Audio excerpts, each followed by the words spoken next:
पिछली क्लास में हम लोगों ने हाइब्रिडाइजेशन को कंप्लीट कर लिया था और कुछ स्ट्रक्चर बनाने के लिए मैंने दी थी आपको होमवर्क के तौर पर। वो स्ट्रक्चर थी XCF2, XCF4, XCF6, XCOF2, XCOF4 और XCO3। इन मॉलिक्यूल की हमको स्ट्रक्चर हाइब्रिडाइजेशन की हेल्प से बनानी है, पूरी कंप्लीट करना है। और शुरुआत हम कहां से कर रहे हैं? XCF2 मॉलिक्यूल से शुरुआत कर रहे हैं कि XCF2 मॉलिक्यूल की हम स्ट्रक्चर है वो कैसे बनाएंगे। तो हमारा बनाने का क्या तरीका होता है, जरा आपको याद है क्या? हम किस तरह से बनाते हैं? हम सबसे पहले हम सेंट्रल एटम का इलेक्ट्रॉनिक कॉन्फ़िगरेशन लिखते हैं। तो सबसे पहले जीनन का इलेक्ट्रॉनिक कॉन्फ़िगरेशन लिखेंगे। अब जीनन का इलेक्ट्रॉनिक कॉन्फ़िगरेशन हम पूरा ना लिख के केवल वैलेंसी सेल का इलेक्ट्रॉनिक कॉन्फ़िगरेशन लिखते हैं। देखिए जीनन कहाँ है? जीरो ग्रुप में है और जीरो ग्रुप का इलेक्ट्रॉनिक कॉन्फ़िगरेशन होता है NS2NP6। यहां पर जो N है वो नंबर ऑफ पीरियड्स है। अगर हम काउंट करना चालू करें या इसको जीरो ग्रुप को पूरा पढ़ें तो हीलियम, नियॉन, आर्गन, क्रिप्टन, जीनन रहता है। तो helium, neon, argon, krypton, xenon तो 5th पॉइंट पोजीशन पे आ रहा है। अभी तक हम 1 जोड़ देते थे लेकिन इसमें नहीं जोड़ेंगे क्योंकि हीलियम फर्स्ट पीरियड में ही है। तो हीलियम, नियॉन, आर्गन, क्रिप्टन, जीनन माने 5th पे आ रहा है। तो पीरियड कौन सा है इसका? 5 है। तो ये हो जाएगा 5s2 5p6। ये वैलेंसी सेल का इलेक्ट्रॉनिक कॉन्फ़िगरेशन हो गया। ये क्या हो गया? वैलेंस सेल का इलेक्ट्रॉनिक कॉन्फ़िगरेशन हो गया। अब वैलेंस सेल के इलेक्ट्रॉनिक कॉन्फ़िगरेशन में हम सबसे पहले क्या करें? ये इलेक्ट्रॉनिक कॉन्फ़िगरेशन लिखने के बाद मैं एक बार फिर से रिपीट करना चाहूंगा कि ये इलेक्ट्रॉनिक कॉन्फ़िगरेशन हमने लिखा कैसे है। देखिए ये जीनन है, जो सेंट्रल एटम जीनन है वो जीरो ग्रुप का मेंबर है और जीरो ग्रुप मींस 18 ग्रुप का इलेक्ट्रॉनिक कॉन्फ़िगरेशन होता है NH2NP6। और जीरो ग्रुप है हीलियम, नियॉन, आर्गन, क्रिप्टन, जीनन, जिसमें हीलियम फर्स्ट पीरियड के अंदर है। फर्स्ट पीरियड में 2 ही एलिमेंट हैं, हाइड्रोजन और हीलियम। तो हीलियम फर्स्ट पीरियड में है। Helium, neon, argon, krypton, xenon. तो जीनन किस पीरियड में आया है? अगर हम 1 से चालू किया तो 5th पीरियड में आ रहा है। तो यहां पर N की जगह हम 5 लिखेंगे। तो हमने लिख लिया NS2NP5, NS2NP5।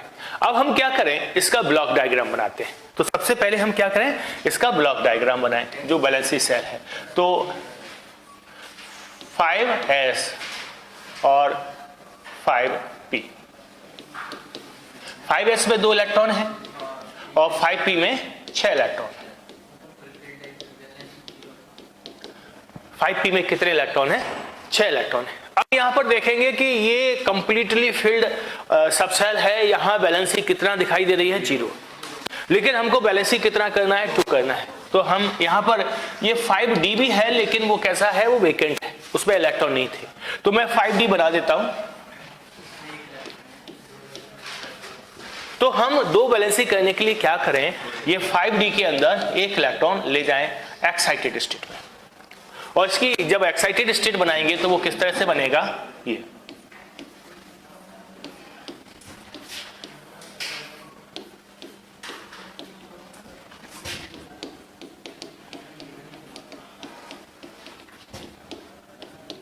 ये एक्साइटेड स्टेट आ गई। यहां पर देखिए 2 अनपेयर्ड इलेक्ट्रॉन है। 2 क्या हैं? अनपेयर्ड इलेक्ट्रॉन है। यहां पर अगर हम देखेंगे तो हमको कोई भी पाई बॉन्ड नहीं बनाना है। जीनन को अगर हम जोड़ें तो मैं जानबूझ के ऐसे एंगुलर से बना, ठीक है ना, जानबूझ के बना रहा हूं। तो जीनन में सिंगल बॉन्ड से 2 फ्लोरीन जुड़े हुए हैं। कोई भी डबल बॉन्ड या मल्टीपल बॉन्ड नहीं है इसके अंदर। नहीं है इसका मतलब है पाई बॉन्ड इसके अंदर नहीं है। तो हमको सारे के सारे जो ऑर्बिटल हैं वो हाइब्रिडाइजेशन में ले लेने हैं जिनमें इलेक्ट्रॉन प्रेजेंट है। तो हाइब्रिडाइजेशन कौन सा हो गया? यहां पर देखें sp3 डिहाइब्रिडाइजेशन। sp3 डिहाइब्रिडाइजेशन। अब सबसे पहले आप ये सोचें कि sp3d की ज्योमेट्री क्या होती है, इसकी शेप क्या होती है। तो हम बहुत आसानी से, अगर हमको याद नहीं है, जैसे आपने तो तुरंत बता दिया आंसर, लेकिन अगर आपको याद नहीं है तो देखो डी इन्वॉल्व हो गए। जितने हाइब्रिड ऑर्बिटल बनेंगे उनमें से 2 ऊपर नीचे होंगे, रिमेनिंग एक प्लेन के अंदर आ जाएगा, ठीक है ना। तो इसमें कितने हाइब्रिड ऑर्बिटल बनेंगे, 1 s 3 p 1 d मिलके कुल 5 में से 2 हाइब्रिड ऑर्बिटल ऊपर नीचे, रिमेनिंग बचे हुए 3 एक प्लेन में, तो ट्राइएंगुलर बाइपिरामिडिकल बन जाएगा। तो इसकी शेप आएगी वो कैसी आएगी, ट्राइएंगुलर बाइपिरामिडिकल।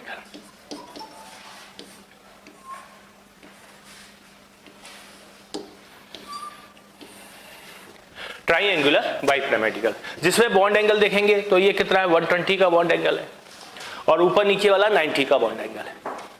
अब हमको इसमें से देखिए 3 तो लोन पेयर ऑफ इलेक्ट्रॉन है और 2 अनपेयर्ड इलेक्ट्रॉन है। तो जो 2 अनपेयर्ड इलेक्ट्रॉन है, 2 ऐसे ऑर्बिटल जिनमें अनपेयर्ड इलेक्ट्रॉन होंगे हाइब्रिड ऑर्बिटल, वो फ्लोरीन के पी के साथ ओवरलैपिंग करके बॉन्ड का फॉर्मेशन करेगा। हम लोन पेयर ऑफ इलेक्ट्रॉन कहां लिखते हैं, सबसे पहले हम लोन इक्वेटोरियल पोजीशन पे, सबसे पहले हम लोन पेयर ऑफ इलेक्ट्रॉन लिखेंगे और वो आएगा कहां, इक्वेटोरियल पोजीशन पे। ये देखिए इक्वेटोरियल पोजीशन पे आ गया, तो lone pair of electron equatorial position पे आ गया।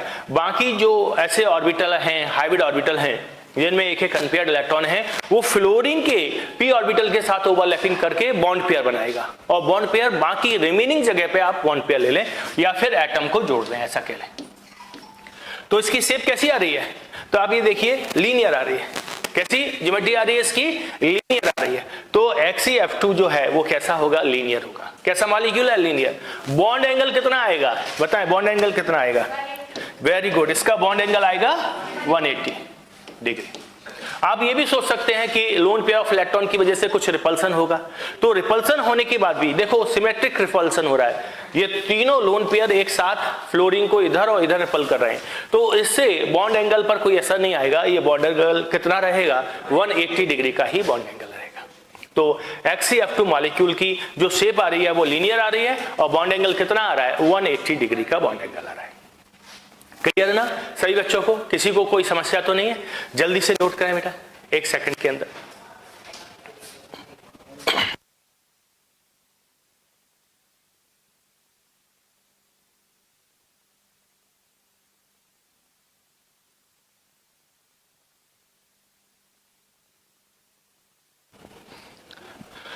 अब हमको अगला जो स्ट्रक्चर बनाना है वो किसका बनाना है, XeF4 का बनाना है।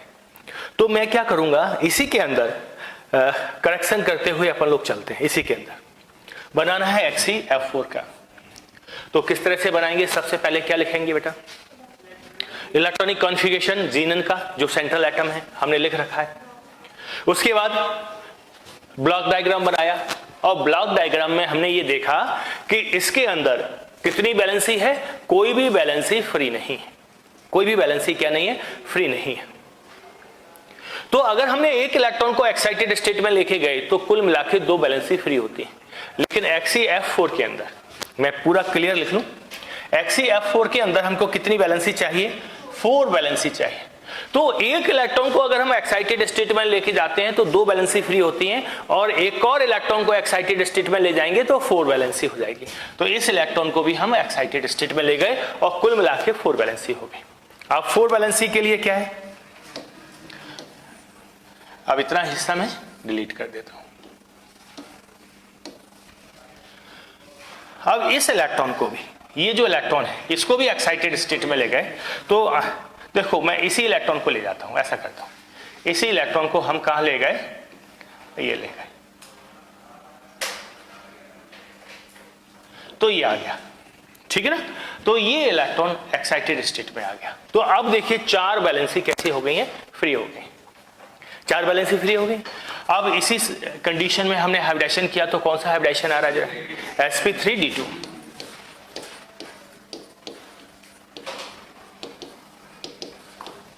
sp3d2 हाइब्रिडेशन आ गया। sp3d2 की शेप कैसी होती है, स्क्वायर, 6 हैं, 6 में से 2 ऊपर नीचे, कितने हाइब्रिड ऑर्बिटल हैं, 1 2 3 4 5 6 हाइब्रिड ऑर्बिटल हैं। तो 6 में से क्या करेंगे, 2 ऊपर नीचे और रिमेनिंग 4 जो है वो एक प्लेन में आ जाएगा, तो स्क्वायर बाइपिरामिडिकल। तो इसकी जो शेप आएगी वो कैसी आएगी, हाइब्रिडाइजेशन वाली शेप, स्क्वायर बाइपिरामिडिकल।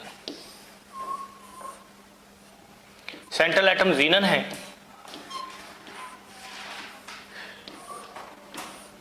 स्क्वायर बाइपिरामिडिकल शेप आ गई। अब यहां पर दो लोन पेयर ऑफ इलेक्ट्रॉन रखना है आपको, तो हम किसी भी जगह लिख सकते हैं, अपोजिट डायरेक्शन में होना चाहिए, किसी भी जगह लिख सकते हैं, बस होना कैसा चाहिए, अपोजिट डायरेक्शन में होना चाहिए। हाँ, तो आप यहां लिखें या यहां लिखें, लेकिन आपको लिखना कहां चाहिए, जहां से क्लियर दिखे, स्पष्ट दिखाई दे रहा हो। तो ऊपर नीचे लिख दो, इससे ज्यादा क्लियर दिखाई देगा।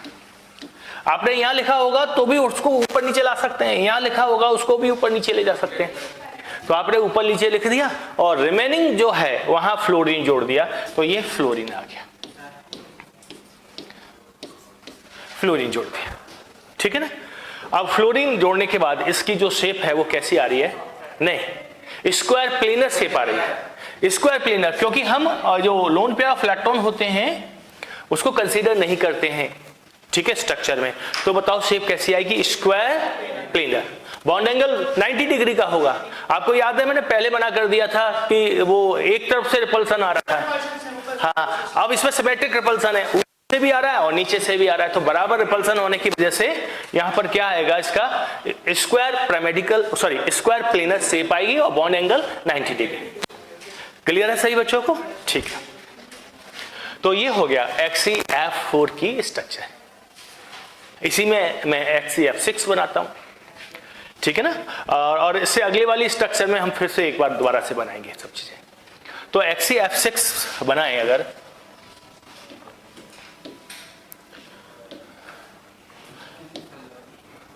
XeF6, तो XeF6 के अंदर भी क्या होगा, इसको मैं हटा दूं पहले, ये हटा दूं मैं,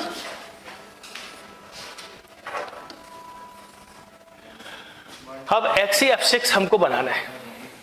XeF6 क्या करना है, बनाना है। तो XeF6 में जीनन का सबसे पहले हम इलेक्ट्रॉनिक कॉन्फ़िगरेशन लिखेंगे, ब्लॉक डायग्राम बनाएंगे, और ब्लॉक डायग्राम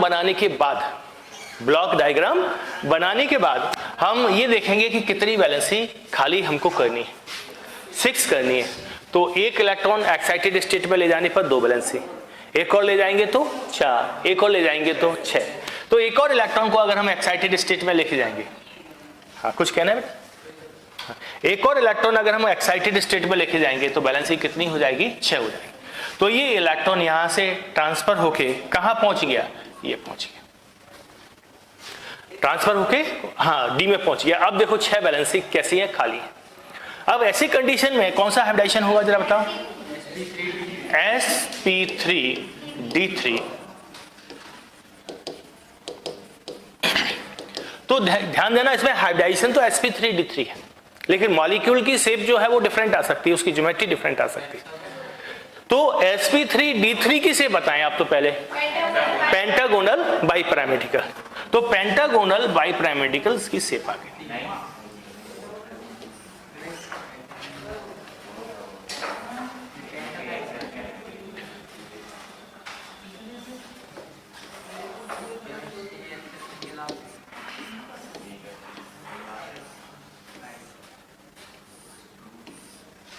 शेप कैसे आ गई, पेंटागोनल बाइपिरामिडिकल। लेकिन अभी हमको इसमें लोन पेयर ऑफ इलेक्ट्रॉन लिखना है। लोन पेयर ऑफ इलेक्ट्रॉन हम कहां लिखते हैं, इक्वेटोरियल पोजीशन पे। तो चाहे जहां पर बना दो वो तो एक ही जैसी पोजीशन, यहां पे बना दो, यहां पे बना दो, लेकिन हमको कहां बनाना चाहिए, जहां से वो क्लियर दिखाई दे, वो पर्टिकुलर फीचर अलग से हमको दिखाई देने लगे। तो लोन पेयर ऑफ इलेक्ट्रॉन हमने कहां बना दिया, ड्रॉ कर दिया, यहां पर कर दिया। रेस्ट जगह हमने क्या कर दिया, फ्लोरीन लगा दिया, रेस्ट जगह फ्लोरीन। अब बताओ इसकी शेप कैसी आ रही है, क्योंकि ये लोन पेयर ऑफ इलेक्ट्रॉन है, ये तो उसका पार्ट नहीं होगा, ये आ रही है। इसकी शेप आएगी डिस्टॉर्टेड ऑक्टाहेड्रल। वेरी नाइस, बहुत सही बताया था आपने। कैसी शेप आएगी, डिस्टॉर्टेड ऑक्टाहेड्रल शेप। लेकिन ऑक्टाहेड्रल शेप होने के बाद भी बॉन्ड एंगल 90 डिग्री के नहीं आएंगे, ठीक है ना, तो से भी डिफरेंट हो जाएंगे, क्योंकि ये इलेक्ट्रॉनिक रिपल्सन होगा ना lone pair bond pair repulsion की वजह से, ठीक है। यहां पर बॉन्ड एंगल इंपॉर्टेंट नहीं है, यहां पर जो उसकी शेप आ रही है वो इंपॉर्टेंट। ये डिस्टॉर्टेड ऑक्टाहेड्रल, क्या शेप होगी यहां पर, डिस्टॉर्टेड ऑक्टाहेड्रल शेप आएगी। डिस्टॉर्टेड माने बिगड़ी हुई, वो प्रॉपर नहीं है, डिस्टॉर्टेड ऑक्टाहेड्रल शेप आ रही है। क्लियर है, कोई दिक्कत वाली बात तो नहीं है, ठीक है। तो हमने XeF2 बना लिया, XeF4 बना लिया, XeF6 बना लिया। हर मॉलिक्यूल की अलग शेप होगी, हर मॉलिक्यूल की शेप अलग होगी। और किसका? कंपाउंड का नाम कि हाइब्रिडाइजेशन का नाम कि शेप का नाम? Distorted octahedral. अब आज थोड़ा सा कहीं और बिजी हैं। हाँ बिजी तो हैं माम। डिस्टॉर्टेड ऑक्टाहेड्रल शेप है, जल्दी से लिख लें।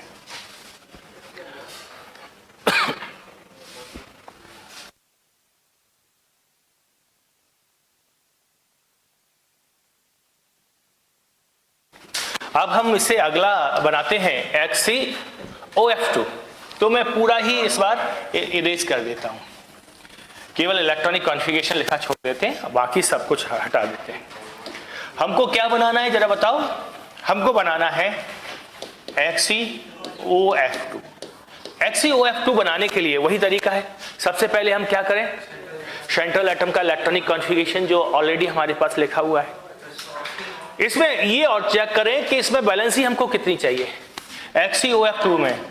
तो देखो मैं बिल्कुल गलत बनाऊंगा, कोशिश करूंगा कि बिल्कुल बने, ठीक है ना, क्योंकि हमको अभी प्रेडिक्ट नहीं करना है इसकी स्ट्रक्चर, लास्ट में अपने आप बन के आएगी। तो बिल्कुल गलत बना रहा हूं मैं। ये फ्लोरीन आ गया, अब इससे ज्यादा गलत नहीं बना सकता मैं।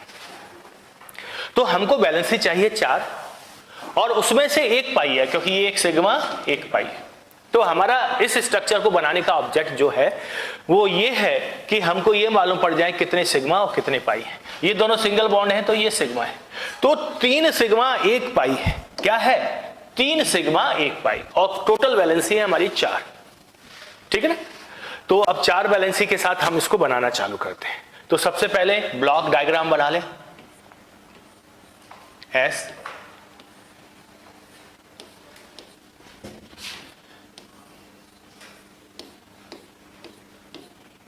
ठीक है,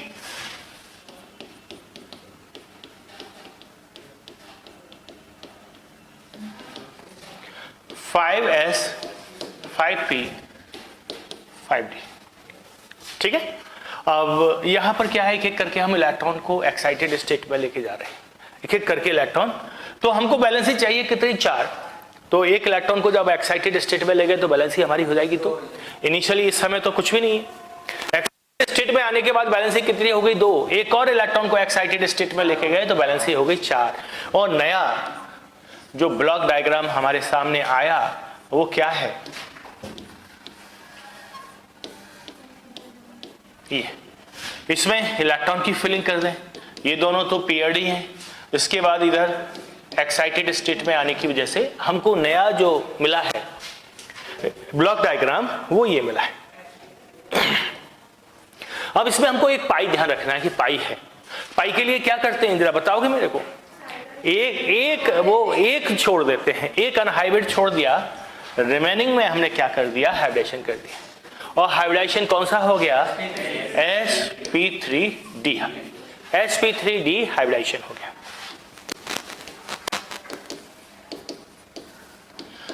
अब हम क्या करें कि ये देखें कि sp3d की शेप क्या होती है। sp3d की जो ट्राइएंगुलर बाइपिरामिडिक, तो ट्राइएंगुलर सेंट्रल एटम जीनन है, बाइपिरामिडिक, ठीक है। अब हम सबसे पहले यहां क्या लिखते हैं जरा ये बताओ? लोन पेयर ऑफ इलेक्ट्रॉन कहां लिखेंगे? इक्वेटोरियल पोजीशन में। कितने हैं? 2 हैं। तो ये इक्वेटोरियल पोजीशन है और इसमें 2 लिखना है, तो हम यहां लिखने के बजाय यहां लिखने के बजाय यहां लिखें तो ज्यादा स्पष्ट दिखाई देंगे हमको, ठीक है। तो हमने 2 लोन पेयर ऑफ इलेक्ट्रॉन ऐसे लिख दिए। ऑक्सीजन हमको मालूम है डबल बॉन्ड से जुड़ेगा, उसको भी ज्यादा स्पेस चाहिए, तो वो भी कहां आएगा? वो भी इक्वेटोरियल पोजीशन पे, जहां लोन पेयर ऑफ इलेक्ट्रॉन आते हैं उसके नीचे लोन पेयर ऑफ इलेक्ट्रॉन जैसी ही है, स्पेस कवर करने के रिस्पेक्ट में। तो हमने इसको ऑक्सीजन को भी यहां लिख दिया। रिमेनिंग फ्लोरीन जो है वो कहां आ गए? ऊपर और नीचे आ गए। 2 फ्लोरीन है वो हमने ऊपर नीचे कर दिया। अभी सारे सिग्मा बॉन्ड बने हैं। पाई बॉन्ड बनाने के लिए आप क्या करें? पाई बॉन्ड ज्योमेट्री को डिस्टर्ब नहीं करता, उसकी शेप को डिस्टर्ब नहीं करता। ये पाई बॉन्ड आ गया। तो हमने देखा ये सिग्मा है, ये सिग्मा है, एक सिग्मा है और एक क्या है? पाई। तो यहां पर अगर बॉन्डिंग देखें तो 2 फ्लोरीन जो है वो सिग्मा बॉन्ड बनाता है ये हाइब्रिड ऑर्बिटल के साथ ओवरलैप करके। ये जो ओवरलैपिंग है वो कौन सा है, sp3dp ओवरलैपिंग है। और जो ऑक्सीजन है वो एक सिग्मा बॉन्ड और एक पाई बॉन्ड बना रहा है। और जो पाई बॉन्ड बना है ये किसका रिजल्ट है, डी पाई पी पाई ओवरलैपिंग का रिजल्ट है। किसका रिजल्ट है, डी पाई पी पाई का। डी पाई पी पाई ओवरलैपिंग कैसे होती है, आपको मालूम है डी कैसे होता है, 4 लोग होते हैं। तो जो जीनन है उसका डी फ्लोरीन के पी के साथ साइड वाइज ओवरलैपिंग करके कौन सा बॉन्ड बना, ये कौन सी ओवरलैपिंग है, ये डी पाई पी पाई ओवरलैपिंग। तो डी पाई पी पाई ओवरलैपिंग के एग्जांपल में हमने SO2 देख लिया था, SO3 देख लिया था, और हमने ये देखा कि जो XeOF2 है वो भी डी पाई पी पाई ओवरलैपिंग का। डी पाई पी पाई कैसे है, डी पाई पी पाई, इसमें तो डी है जीनन का, ऑक्सीजन में तो डी होता ही नहीं है, वो तो पी ओवरलैप करेगा। ठीक है, मैं बनाऊंगा ऑक्सीजन का ब्लॉक डायग्राम, ठीक है ना। तो यहां क्या होगा, एक ओवरलैपिंग हुआ जिसमें सिग्मा बॉन्ड बना, ये 3 सिग्मा बॉन्ड है, 1 2 3, और ये पाई बॉन्ड है। ये जो सिग्मा बॉन्ड बना है वो किस ओवरलैपिंग का रिजल्ट है, वो है sp3dp ओवरलैपिंग का रिजल्ट है, और ये है डी पाई पी पाई ओवरलैपिंग का रिजल्ट। तो हमने बड़े आराम से ये मॉलिक्यूल की स्ट्रक्चर बना लिया। इसमें कोई डाउट, कोई कंफ्यूजन तो नहीं है, जरा बताओ। नहीं है, ठीक है। तो इस स्ट्रक्चर को भी मैं हटा रहा हूं, इरेज कर रहा हूं, और अगला हम XeOF4 का फॉर्मेशन करेंगे। अगला क्या बनाने वाले हैं, XeOF। ये कैसा शेप आएगा जरा बताओगे, टी शेप आएगा। कैसा शेप आ रहा है, टी। और देखना हाँ टी शेप ही ठीक है, तो थोड़ा सा वेंट हो जाएगा, है ना, थोड़ा सा, लेकिन ये मेन टी शेप है। पूछते हैं ना, क्यों नहीं पूछते हैं सबसे ज्यादा तो वही पूछा जाता है। तो सबसे ज्यादा तो यही है कि शेप पूछा जाता है, हाइब्रिडाइजेशन पूछा जाता है, शेप पूछा जाता है, पी पाई डी पाई बॉन्डिंग कहाँ है, ओवरलैपिंग कहाँ है, कौन सा ओवरलैपिंग हो रहा है, इस तरह के जो शेप है उससे रिलेटेड कई तरह के क्वेश्चंस आते हैं।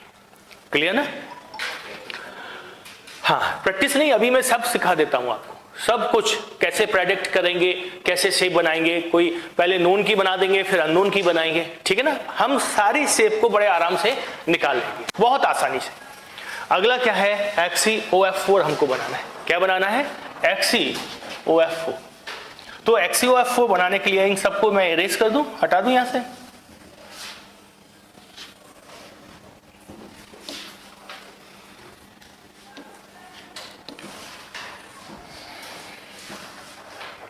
तो हम बना रहे हैं अब XeOF4।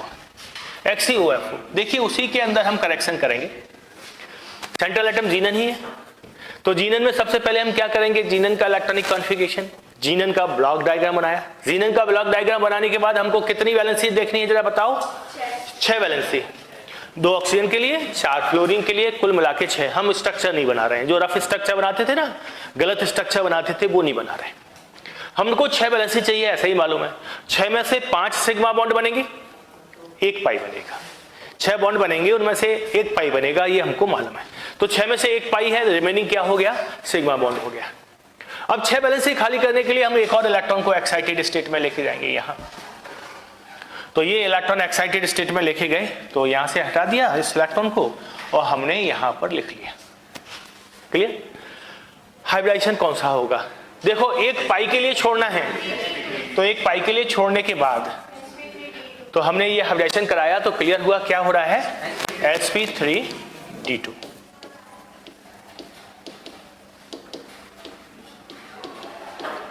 sp3d2 hybridisation. अब sp3d2 हाइब्रिडाइजेशन की शेप कैसी होती है जरा बता, sp3d2 स्क्वायर बाइपैरामेडिकल, कोई नहीं ऐसा हो जाता है।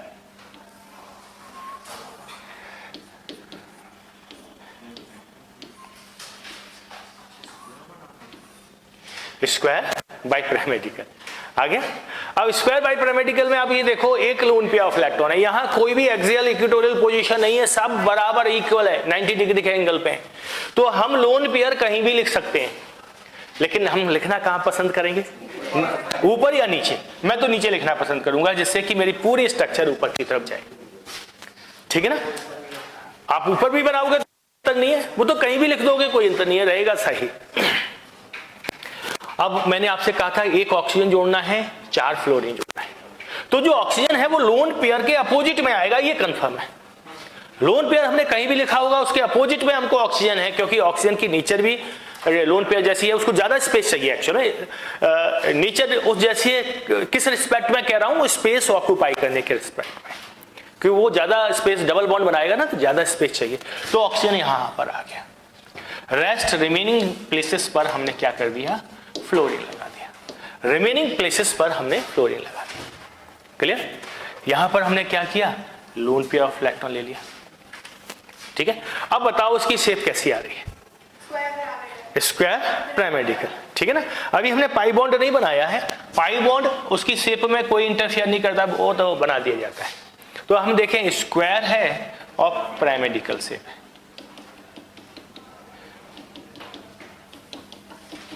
तो स्क्वायर पिरामिडिकल शेप इस केस में बन के आ रहा है, क्लियर, कोई दिक्कत वाली बात तो नहीं है, ठीक है। तो स्क्वायर पिरामिडिकल शेप है, हाइब्रिडाइजेशन कौन सा है, sp3 d2 हाइब्रिडाइजेशन है। कितने सिग्मा कितने पाई हैं ये क्लियर है। क्या इसमें पी पाई डी पाई पी पाई बॉन्ड है, हाँ है। देखिए ऑक्सीजन जो है वो एक सिग्मा बॉन्ड और एक पाई बॉन्ड हो रहा है, और बाकी जो है 4 फ्लोरीन ऐड हो गए, ये 4 क्या हो गए, फ्लोरीन ऐड हो गए, तो ये 4 सिग्मा बॉन्ड हो गए, इसमें भी एक सिग्मा एक पाई बॉन्ड हो गया, क्लियर, कोई दिक्कत वाली बात तो नहीं है, ठीक है। तो ये हमने क्या कर लिया, हाइब्रिडाइजेशन को बना लिया। तो ये HCOF4 हो गया। अब लास्ट स्ट्रक्चर हमारी बची रह गई है, कुछ कहना है, कुछ पूछना तो नहीं है, कोई डाउट तो नहीं है, ठीक है। लास्ट स्ट्रक्चर हमारी बची रह गई है HCO3, तो अब हम HCO3 को बनाते हैं।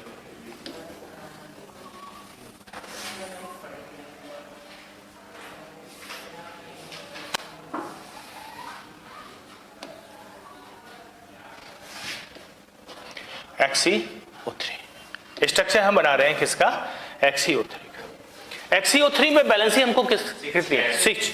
हर ऑक्सीजन डबल बॉन्ड से जुड़ता है, 3 ऑक्सीजन 6 बॉन्ड से जुड़ेंगे, बैलेंसी 6 चाहिए। सबसे पहले हम सब पहला काम सेंट्रल एटम का हाइब्रिडाइजेशन इलेक्ट्रॉनिक कॉन्फ़िगरेशन बनाया हमने, ब्लॉक डायग्राम बनाया।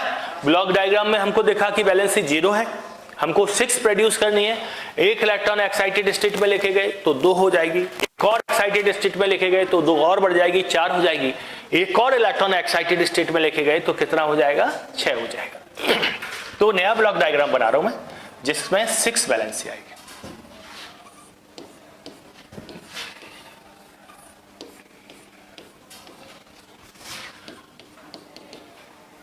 सिंगल इलेक्ट्रॉन है इनमें, इन 3 में सिंगल इलेक्ट्रॉन है। बैलेंसी कितनी हो गई, 6 हो गई।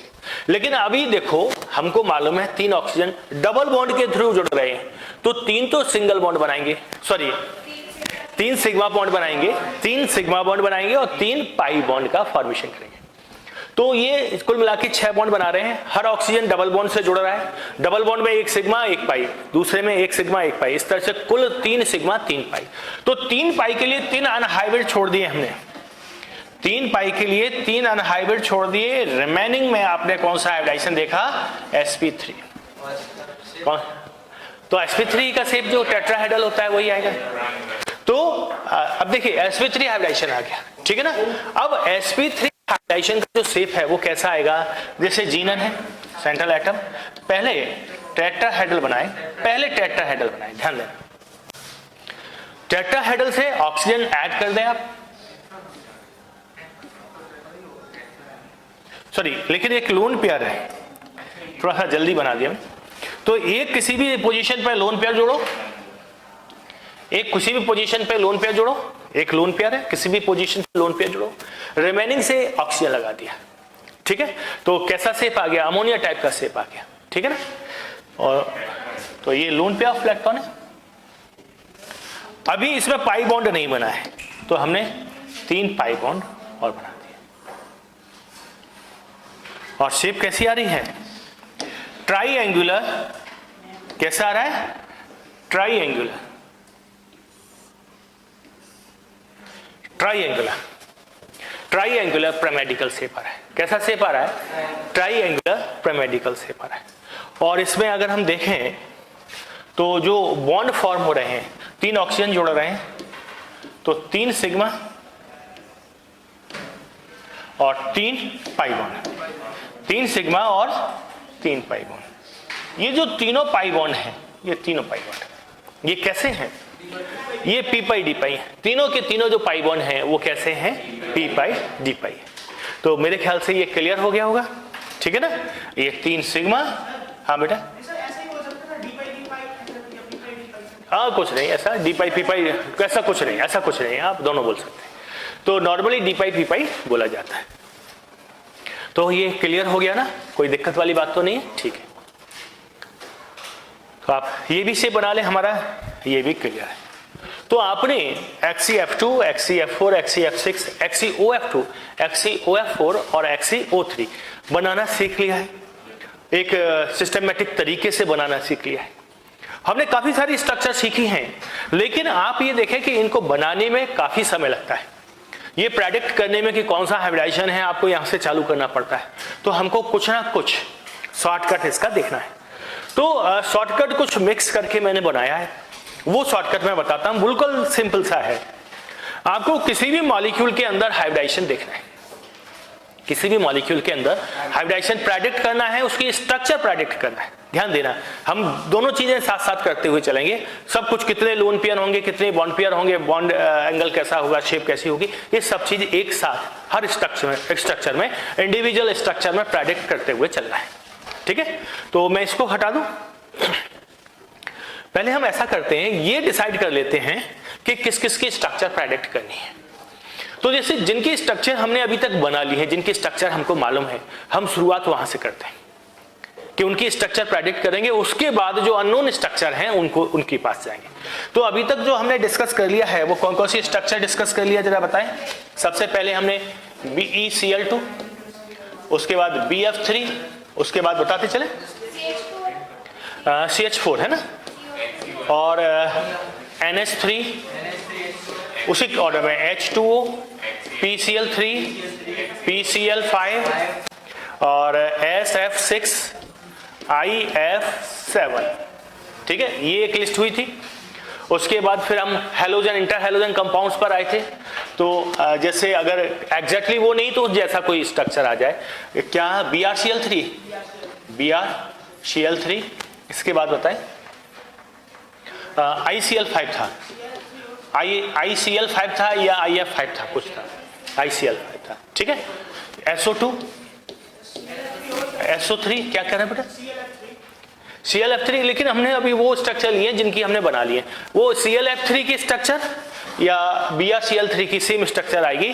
AB3 टाइप के इंटर हेलोजन कंपाउंड सारे की सारी स्ट्रक्चर सेम सिमिलर होती है।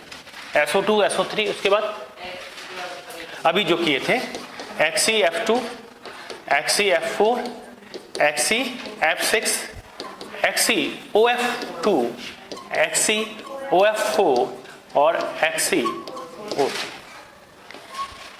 ये स्ट्रक्चर हमको बनानी है। इनमें हाइब्रिडाइजेशन प्रेडिक्ट करना है और स्ट्रक्चर बनानी है। तो हमारा तरीका क्या है? शुरुआत करते हैं BeCl2 से। कुछ अपने तरीके से उसको सिंप्लीफाई किया है, ऐसा कर लेते हैं। हम क्या करें कि